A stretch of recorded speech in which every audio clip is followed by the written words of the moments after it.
burri më thot, ti e martu me mu, s'ka mo të kujdesesh për nënën dhe babajnë tënd. A është e vërtet se tash vetëm burri më shtin xhenet e jo nëna dhe baba? Jo, ky është burr mashtrues, manipulator. Ky burr manipulon me argumentat e fesë. Ti duhet kujdesesh për prindrit e tu, përderisa i ke kushtet dhe mundësitë. Kur si ke. Ti ke detyrimet kryesore ndaj bashkëshortit, ndaj fëmijëve, nëse ka hapësirë për t'ju shërbyer prindërve të tu, shërbeju, ndihmoj, me sa ke mundësi.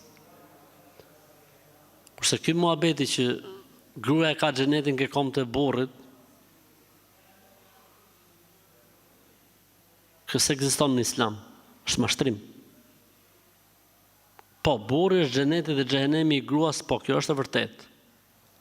Po jo me bo burrin pronar xhenetit. Po desh burrit fut, po desh burri s'të fut. Është muhabet leprash.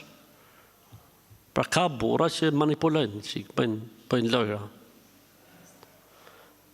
Xheneti i çdo njeriu, mashkull apo femër, është ke nona e vet.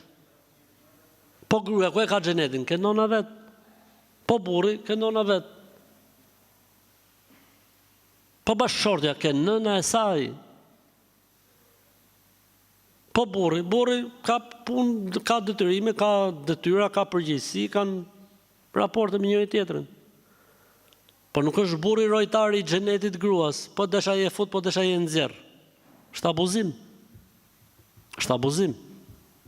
Kanë qejf këto burrat kur gjejnë gra ignorante që s'morin vesh nga këto muhabete, i mpin me këto muhabete.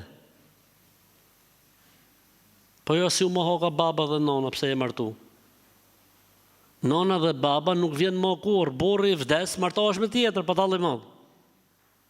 Non babë zbohet njëri. Këta të mençmit, xhenetin e keke unë. Rojtari i xhenetit ky, ka marrë çelësat ky. Po deshi e fut, po deshi se fut.